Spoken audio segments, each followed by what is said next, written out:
Assalamu alaikum wa rahmatullahi wa barakatuh. There's something and peace out to the rest of you. It is the blackest hearted, blackest minded, blackest man on social media. Signing black in and shining again, asking you to hit the share button because the message is more important than the messenger. I'm going to say very quickly, if I may, that the issue that we're still arguing about right now is at this point useless, and I'll tell you why. Now, what this means is that, on one hand, when Ron Wells tells us that, look, they're lying, they're not fair, and they're not honest, and their nature is very against what you want. When he tells us that, that's, as far as I'm concerned, he's right to tell us that. We need to know it. He's not lying about that. I disagree when he acts like we need to still treat them with, or uphold them per se. I believe that we should treat them based on their own character, the way that they should treat us. But he's not lying about it, and I'm not going to go after him. I do believe that he is wrong for one thing, and that is he needs to come out and say, look, even though you have the choice to so-called self-improve the way they want, you must understand that they're flawed. It's not necessarily you. And one of the reasons I say it is because even when you're talking about, even when you take someone like Urkel, the character Steve Urkel, not the actor Jaleel White, but you take someone like the character Steve Urkel, and let's call it what it is. I don't care if a guy is Urkel. There's no, Assalamu alaikum, there's no justification to go in on somebody like Urkel, and here's the reason why. A man does not become like that knowing that that's going to make him celibate, really, involuntarily, unless he's informed ahead of time of its consequences. Sawubona baba. Aware too. He's well too. Africa. Africa. Maibuye. Ngiyajabola gugubona foot. And I had to speak Zulu to my man. Now, don't get it twisted. He's not Zulu. He's Xhosa, but I'm speaking Zulu to him because the languages are so closely related. That's another teacher from the motherland, from South Africa. May Allah make him a better Muslim than me even. I hope he becomes Muslim to the point he looks at me and gets disappointed, because his character is that stellar. So anyway, back to this. We're dealing with that. We're dealing with a scenario in which we got a man telling us that we should go easy on them, and I can't necessarily agree with that. And he's not saying to them, he's not saying, look, y'all are flawed, you're dishonest, you're lying, and you deserve exactly what the hell you don't want simply because you lied about it from the very beginning. That's what we need him and others to say. But I'm not going to go in on him like MOT does, even though I think that MOT is not making up his complaint. This is a flawed system, and I'm against that reverse pimping thing. But we also have somebody that's a little bit worse, and I think that maybe if we're going to dig into somebody, we can dig into, and it's not O'Shea either. No, O'Shea was right. He told these broads, quit begging during this pandemic. These men out here working and you're not. Good job, O'Shea. Because when a message is harsh to them, it's usually needed. And the thing is, I want to thank you, Brother Jackson, because you're out there in Uganda and you're able to tell us about their effery too, the good and the bad about them. We need to know what's good and bad about them, because I'm going to assume, just based on statistics and logic, that Uganda is a mixed bag. Sorry about this window. There's nothing I can really do about it, guys. See if I can hide behind this van. And even that doesn't help much. Okay, so there's not really much that can be done about the fact that people are going to lie. But we got somebody out there that's worse. And while this microscopic thing is abasing man, showing us again that we are helpless and that God is really the one in control, bringing a new individual virus out of a previously existing family of viruses, and abasing people and terrifying people into staying at home, while our Lord is doing this, pretty much slapping mankind to remind us, get your mind right before you actually stand in front of my throne and meet me face to face, or rather face to foot. What's going on is that we still got somebody out here talking about, you know, y'all really just scared of women, man, and, you know, giving off these rapey vibes and stuff. Instead of, we still got someone sitting up here trying to point the finger at us when we ourselves are sitting back and saying, watch and learn. And what is showing itself? We are now seeing that all of our pessimistic red pill expectations are coming true because they're proving them true.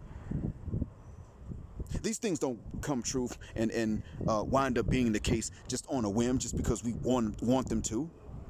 This is not a fantasy that many of us have had. If you're in the early red pill rage stage, you might fantasize about something like this. But most of us aren't actually, after we've been through this a while, we're not necessarily fantasizing about this. We're simply prepared for it.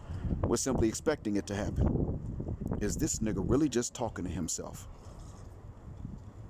Yes, he is. Okay.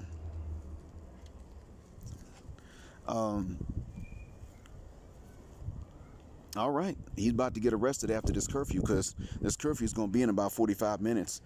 And I don't think the cops are going to give him a pass just because he's crazy. But see, that's just it. Where I am, I'm safe, alhamdulillah. Now, the reason I'm safe is not because I'm so bright or I'm so smart. It's because of one thing. One, I took heed of what I was allowed to learn. I just took it seriously. I can't say that I always did the best thing because I didn't know what the best thing was to do. I don't have the wisdom. I just simply had a good intention. And also because God opened the door for me. And that's why I'm sitting up here right now. I am safe in a benevolent patriarchy. And that is exactly what women will tell you they don't want. Well, God damn it, this is what works. And it ain't perfect, but it works. We've had 900 COVID-19 cases here in this country, only 3 deaths. Now, that's a third of 1% mortality rate. What's happening in the States? It sounds to me like in the States, it's a 3% mortality rate. Either it's already happened or it's expected. And where I am right now, you do have cases in bigger cities, but where I am, you ain't got a case yet. People are actually obeying the social distancing rule, if I'm honest about it. They wouldn't have listened to me tell them that these are the precautions we need to take. But when the government said, do this and do that, I got to hand it to them. They listened. I got to hand it to them. They listened, and the spread has stopped. Still at 900. No new cases. The report will come out later tonight, but right now, no. Yet while this is going on, and I'm sitting up here telling you, and I have told you, that actually it does help to leave. Many of you, some of you with red pill knowledge and awareness, still want to sit up and say, but what I'm going to leave for? It's all good right here. Everything's great right here. Over here in the States, everything's good. No, it's not good. How many cases do you have in New York City alone? You got more in New York City alone than the entire continent of Africa, even with the North and the South with their cases. In New York City alone. Now, one of the things I'll tell you here is this. Here, everybody ain't rich and everybody ain't poor. But if you have to stay home, if you have to work from home, you work from home. And if you lose your money, your wife can calmly leave, but you don't have to listen to her vent and pitch a fit because she doesn't want to be poor until this virus goes away. You don't have to tolerate that. You can send her butt back to her father's house. She starts on that. Oh, so you mad because everybody's got to stay home and ain't nobody making no money? It ain't like we the poorest people on the block. This is happening to everybody. She starts on that. Go back to your father's house. I will contract another marriage with somebody else, but you're out. And these women know this. And I don't feel a guck how the women in the West feel about that. Because they can leave, they just can't trap these men into having to sit there and listen while they vent. That man can say, you're going to get the hell out of this house. You're going back to stay with your dad or your brother. You ain't staying with me. You ain't my wife no more. And that's exactly how the hell this thing has stayed as stable as it has. Now, every woman don't love her husband, and every man don't love his wife.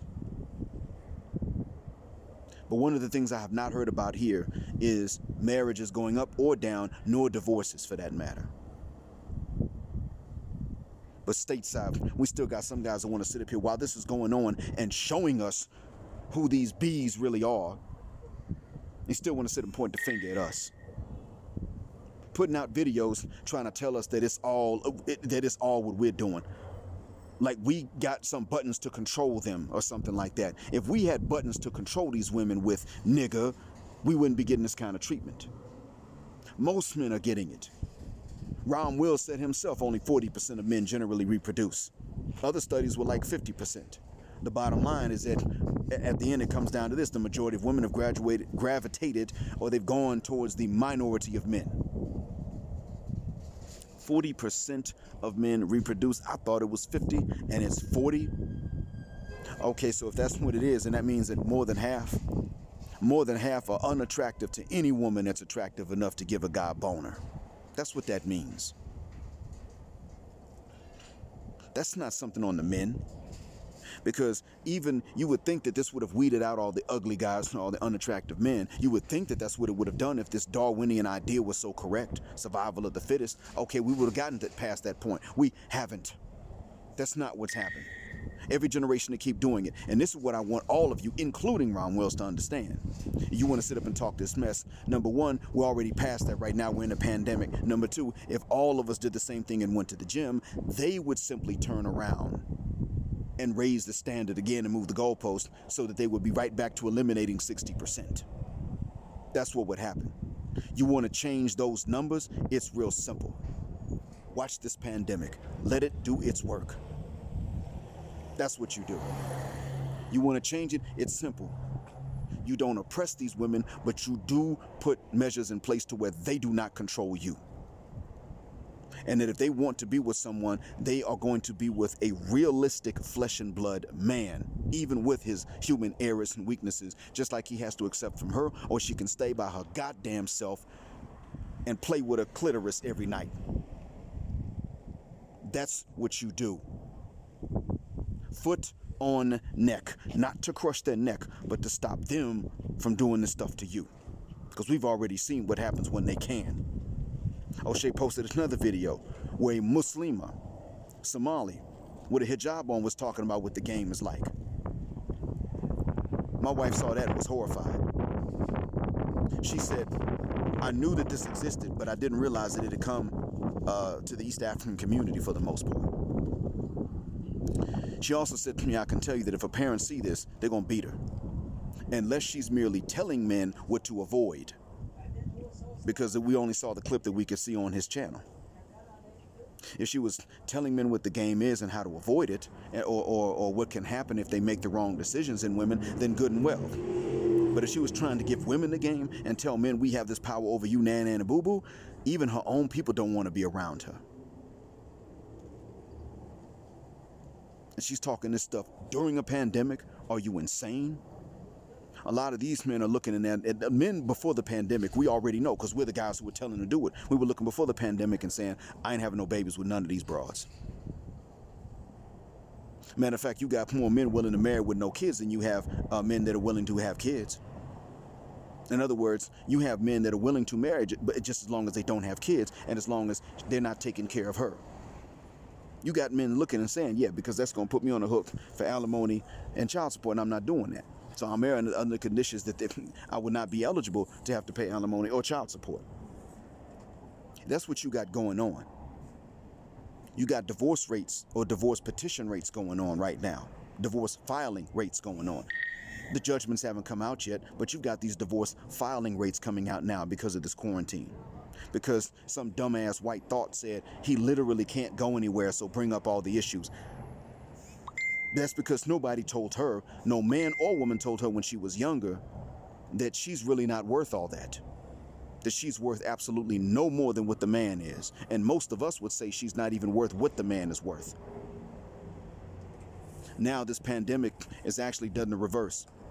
Instead of forcing these men to sit there and just listen while these women bring up all these issues, the pandemic has instead forced these women to find someone else. Because these men are seeing what they're like when you stay with them all day long. And they're saying, she ain't worth it. This is who I married. Boy, that mask stayed on a long time. Here she is looking to see if I'm wearing a mask and acting like it was to protect her interests, when in fact she's looking to see if I'm wearing a mask because she's wearing a mask. And she's been wearing one for years, and now that I'm home with her all day long, I see what it is. That's what's going on now. So no, sorry, Mr. Player, Mr. Select Dom Game, you don't have any room anymore to tell us that it is our fault. At what point did they sit all of us down when we were young and say to us, these are the games that they're going to play if they can play them on you? Son, nephew, grandson, younger brother, they never did it. The good mothers would not, they would just keep silent on it. And this is cross-cultural. Even in cultures that you might think I idolize and look up to, even in those cultures, I'll tell you the truth, no, they're quiet about it. They may not lie to their sons and nephews and grandsons and brothers, but they ain't spitting the game out. What they'll do in those cases is they will try to help the man to find a good woman. They might do that. Help him to avoid a game-playing bad woman. They may do that. And that gives actually a lot of good women a leg up because they don't necessarily have to compete as hard with bad women for good men. My adopted nephew, he got married to a good woman. She's a widow. She now has leukemia. She's battling that. But she's a good wife to him. And I'm happy for him. Despite the fact that his wife has got leukemia and he told me she's bald, despite all of that, he's a good dude and she's a good woman. I hope she beats it and they live a long, happy life together. And why do I hope so? It's simple. Because she's a good woman. Guess how he found her? His aunt. That's how he found her. His aunt. She went and looked. They worked together in another city. His aunt went back to visit the city I was living in at the time, the city he's from, said to him, hey, look, and by the way, his dad's name actually is Al-Aswad, which means the black. So she looked at him and she said, okay, Black Junior, I found somebody in another city. I think y'all should meet. And he was like, oh, okay, well. So he got to talk to her and her dad, of course. She was a widow. So she wasn't a virgin per se. He came to me and he said, what do you think? And I said to him, bruh, you're going to have to really assess her character in this regard. Because if she's a widow, she may hate you or she may really love you. It really depends. And he said, well, I have nothing to lose by trying, and I can trust my aunt. So he tied the knot and the gamble paid off. In the West, I wouldn't say it depends. In the West, I would say, hell no. She took another penis before you, but you're a virgin man? Absolutely not. She's hiding a baby somewhere, or she's a gold digger, or something of that nature. He wasn't rich at the time, so that excluded that. So what I'm getting at here is that, unfortunately, what we're dealing with is a scenario in which you guys are stuck in one of the worst mating markets in the world. And you got these guys up here in a pandemic where the mask is coming off and you got guys up here telling you it's your fault. If you was just dime game, you know. If you just learn how to deal with them, you know. So what if you the provider? You got them saying stuff like this. And I don't even hate the man, but I want y'all to understand that that's not a message you can afford to listen to. It's not wrong to know the dime game. I'm not saying that. But what I'm telling you is it still shouldn't be necessary. Absolutely not. Good to know, but if it is necessary, something's wrong with her, not you. If you don't know the dom game, so goddamn what? It ain't your fault. I mean, what, was she going to teach it to you? Was your mom going to? Was your grandmother going to? Was your older sister going to teach that to you? No. Was she even going to be honest about that being what you needed? No. Whenever you're missing something they want, they don't tell you what it is. They might if it's money, but they don't tell you what it is in most cases. I'm shallow and you're not in the gym enough. You know, stuff like that. They don't say stuff like that because they know you could come back and say, wait a minute. I mean, you fine, baby, but you got them big old, you still got them love handles. You still got that muffin top when you put your jeans on. I mean, it's not like you in the gym either. And look what the hell we had for dinner last night. That wasn't exactly healthy. They know you can say that, so they got to lie about it. And he's not sitting up and telling you that that's what it is. So in that regard, there's no reason for you all to sit up here, especially now during a pandemic, and listen to some ignorant, one-sided message like that. It is not your job to learn any of this stuff unless they tell you right off the bat this is what they want. And they're not. That being said, You all can hear the call to prayer in the background, I'm sure. So it's time for me to go ahead, put my forehead to the ground, and thank God for protecting me from this pandemic and from what you all have to go through right now. And to thank him for the good wife that I managed to find. And ask him for guidance in the hopes that I don't mess this up, because I've been messed up by that environment that you may still be in. I'm sorry, in which you may still be. As an English teacher, I need to be on point about that. So, when I'm telling you this, I really do hope that you learn the temporal and the spiritual messages that we need to learn, or the lessons that we need to learn from this pandemic. I do hope that you get all of it. I hope that you thank God for what you do have and ask him to protect you from losing what you have, and to protect you from the misfortune that may not have befallen you. Some of you, you got relatives out there right now that you just found out are positive for it. And I really do hope that if your relative's ticket is about to be punched, that they come to know the truth about their Creator. And that if they got extra time, that Allah guides them to make good use of the extra time if they recover. And I'm going to leave with the advice from Dwight Hayes. Dwight Hayes said it best. I'm not saying this out of hatred for a non-black man and light-skinned motivation. I just disagree on this particular point about repatriation. Dwight Hayes said, if more black men with skills would go into different parts of Africa, we could easily become the role model that currently the Chinese and the white folks are. Because when they go over there, they're doing okay. And he's saying that if we with the skills and the talents were to go back to the motherland, we could do okay too. Stop and think about that. Thank you for listening. Black is hearted, black is mine, a sign of blackout, assalamu alaikum, and black heterosexual male power just because they don't like it.